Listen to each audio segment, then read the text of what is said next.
Primeiro livro de Samuel, capítulo 9. Saul se encontra com Samuel. Havia um homem chamado Quis, que era da tribo de Benjamim. Ele era filho de Abiel, neto de Zeror, bisneto de Becorate e trineto de Afias. Quis era rico e importante. Tinha um filho jovem e bonito chamado Saul. Não havia ninguém mais bonito do que ele entre todos os israelitas. Além disso, era mais alto do que todos. Quando estava no meio do povo, ele aparecia dos ombros para cima. E aconteceu que algumas jumentas que pertenciam a Quis, o pai de Saul, se perderam. Então ele disse a Saul: "Filho, leve com você um dos nossos empregados e vá procurar as jumentas." Eles foram por toda a região montanhosa de Efraim e pela terra de Salisa, porém não acharam as jumentas. Então procuraram na terra de Saalim, porém elas não estavam lá. Aí procuraram no território da tribo de Benjamim, mas também não as encontraram. Quando entraram na terra de Zuf, Saul disse ao empregado: "Vamos voltar para casa, senão, em vez de se preocupar com as jumentas, o meu pai vai acabar se preocupando com a gente."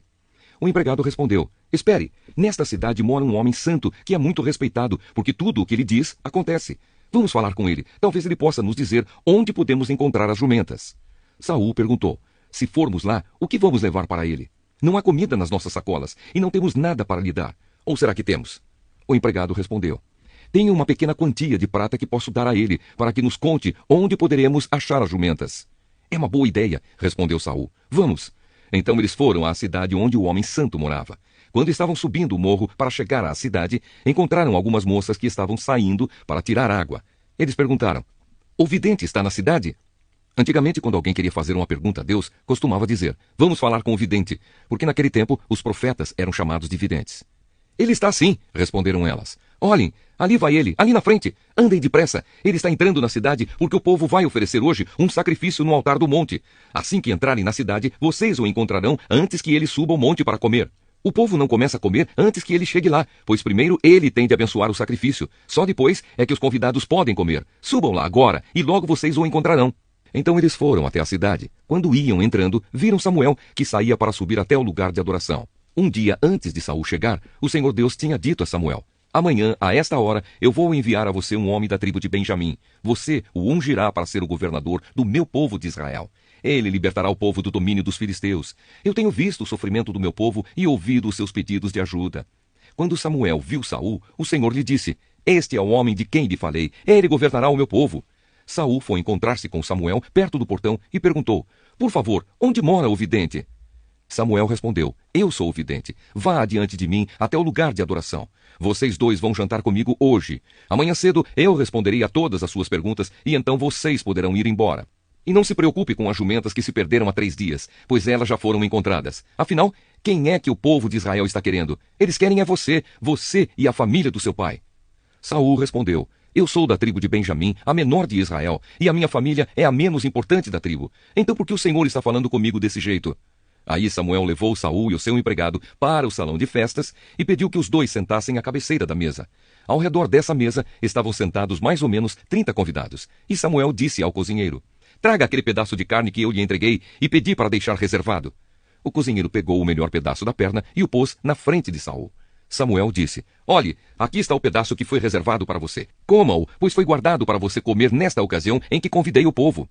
E assim naquele dia Saul jantou com Samuel. Depois os dois desceram do lugar de adoração para a cidade. Aí arrumaram uma cama para Saul no terraço, e ele dormiu ali. Samuel unge Saul. De madrugada Samuel foi ao terraço e chamou Saul, dizendo: "Levante-se, que está na hora de ir. Eu vou acompanhar você um pouco." Saul levantou-se e saiu junto com Samuel para a rua. Quando chegaram à saída da cidade, Samuel disse a Saul: "Diga ao seu empregado que vá na frente, e você espere aqui um instante." O empregado foi, e Samuel disse a Saul: "Eu tenho um recado de Deus para você." Carta aos Romanos, capítulo 7. Uma comparação com o casamento. Meus irmãos, vocês todos podem compreender muito bem o que vou dizer. Vocês conhecem as leis e sabem que elas só têm poder sobre uma pessoa enquanto essa pessoa está viva. Por exemplo, a mulher casada está ligada pela lei ao marido enquanto ele estiver vivo. Mas se ele morrer, ela estará livre da lei que a liga ao marido. De modo que se ela viver com outro homem enquanto o marido estiver vivo, ela será chamada de adúltera. Mas se o marido morrer, ela estará legalmente livre e não cometerá adultério se casar com outro homem. O mesmo acontece com vocês, meus irmãos. Do ponto de vista da lei, vocês também já morreram, pois são parte do corpo de Cristo. E agora pertencem a Ele, que foi ressuscitado para que nós possamos viver uma vida útil no serviço de Deus. Pois quando vivíamos de acordo com a nossa natureza humana, os maus desejos despertados pela lei agiam em todo o nosso ser e nos levavam para a morte. Porém agora estamos livres da lei, porque já morremos para aquilo que nos mantinha prisioneiros. Por isso somos livres para servir a Deus, não da maneira antiga, obedecendo à lei escrita, mas da maneira nova, obedecendo ao Espírito de Deus. A lei e o pecado. O que vamos dizer então? Que a própria lei é pecado? É claro que não, mas foi a lei que me fez saber o que é pecado. Pois eu não saberia o que é a cobiça se a lei não tivesse dito não cobice. Porém o pecado se aproveitou dessa lei para despertar em mim todo tipo de cobiça. Porque se não existe a lei, o pecado é uma coisa morta. Pois houve um tempo em que eu não conhecia a lei e estava vivo. Mas quando fiquei conhecendo o mandamento, o pecado começou a viver e eu morri. E o próprio mandamento que me devia trazer a vida me trouxe a morte. Porque o pecado, aproveitando a oportunidade dada pelo mandamento, me enganou e por meio do mandamento me matou. Assim a lei vem de Deus e o mandamento também vem de Deus. Diz o que é certo e é bom.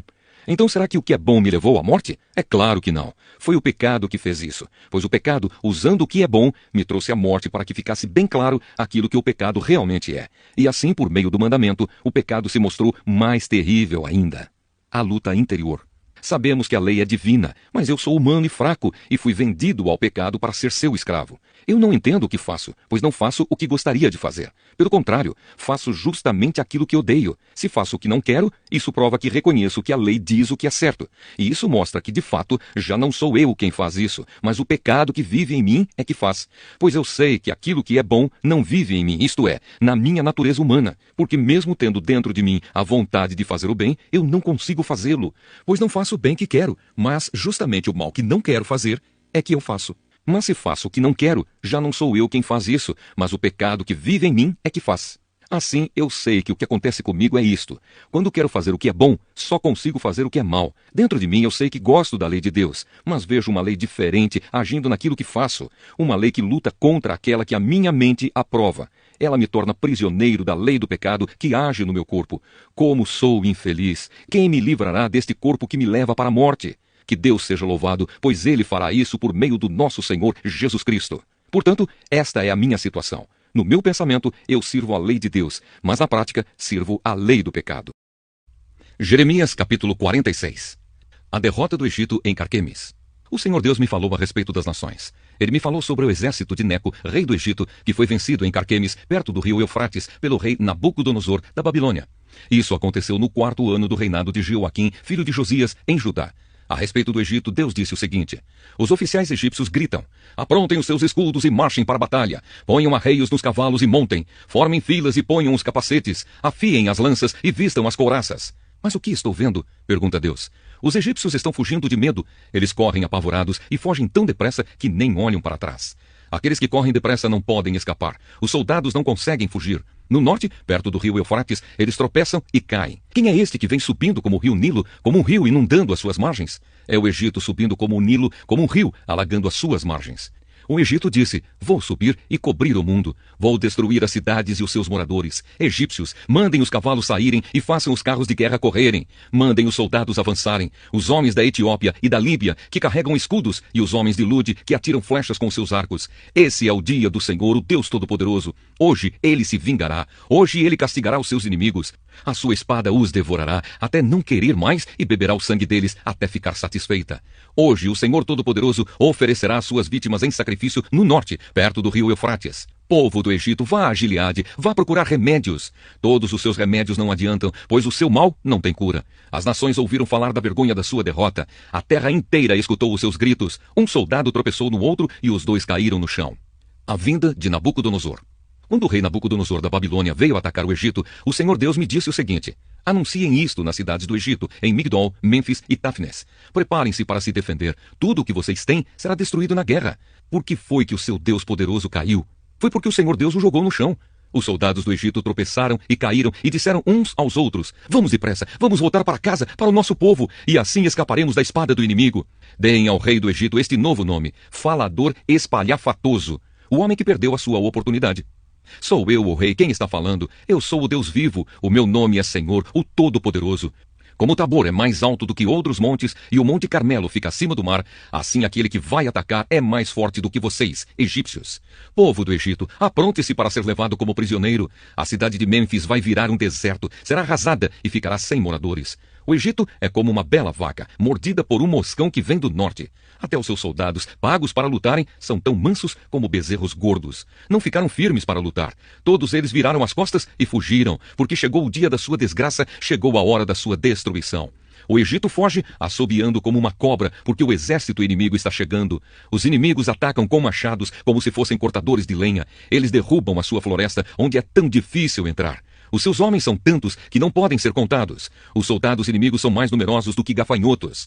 O povo do Egito está humilhado, porque foi dominado pela nação do norte. Eu, o Senhor, estou falando. O Senhor Todo-Poderoso, Deus de Israel, disse: eu castigarei Amon, o deus de Tebas, e também o Egito, os seus deuses e os seus reis. Castigarei o rei do Egito e todos os que confiam nele. Eu os entregarei aos que querem matá-los, isto é, ao rei Nabucodonosor da Babilônia e ao seu exército. Porém, mais tarde o povo viverá outra vez na terra do Egito. Eu, o Senhor, estou falando. Deus salvará o seu povo. Descendentes do meu servo Jacó, não tenham medo. Povo de Israel, não fique assustado. Eu os livrarei dessa terra distante, da terra onde vocês são prisioneiros. Vocês voltarão e viverão em paz. Viverão em segurança e ninguém fará com que fiquem com medo. Estarei com vocês para salvá-los. Destruirei completamente todas as nações por onde os espalhei, mas vocês não serão completamente destruídos. Vocês não ficarão sem castigo, mas quando eu os castigar, não serei duro demais. Eu, o Senhor, falei. Salmo 22. Angústia e louvor. Salmo de Davi ao regente do coro com a melodia de A Corça da Manhã. Meu Deus, por que me abandonaste? Por que ficas tão longe? Por que não escutas quando grito pedindo socorro? Meu Deus, durante o dia eu te chamo, mas tu não respondes. Eu te chamo de noite, mas não consigo descansar. Tu, porém, és santo, e sentado no teu trono recebes os louvores do povo de Israel. Os nossos antepassados puseram a sua confiança em ti. Eles confiaram em ti e tu os salvaste. Eles te pediram ajuda e escaparam do perigo. Confiaram em ti e não ficaram desiludidos. Eu não sou mais um ser humano, sou um verme. Todos zombam de mim e me desprezam. Todos os que me veem caçoam de mim, mostrando a língua e balançando a cabeça. Eles dizem: você confiou em Deus, o Senhor, então por que ele não o salva? Se ele gosta de você, por que não o ajuda?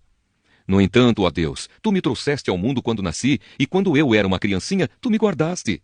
Desde o meu nascimento, fui entregue aos teus cuidados. Desde que nasci, tu tens sido o meu Deus. Não te afastes de mim, pois o sofrimento está perto, e não há ninguém para me ajudar. Como touros, muitos inimigos me cercam. Todos eles estão em volta de mim, como fortes touros da terra de Bazã. Como leões abrem a boca, rugem e se atiram contra mim. Já não tenho mais forças. Sou como água derramada no chão. Todos os meus ossos estão fora do lugar. O meu coração é como cera derretida. A minha garganta está seca como o pó, e a minha língua gruda no céu da boca. Tu me deixaste como morto no chão. Um bando de marginais está me cercando. Eles avançam contra mim como cachorros e rasgam as minhas mãos e os meus pés. Todos os meus ossos podem ser contados. Os meus inimigos me olham e gostam do que veem.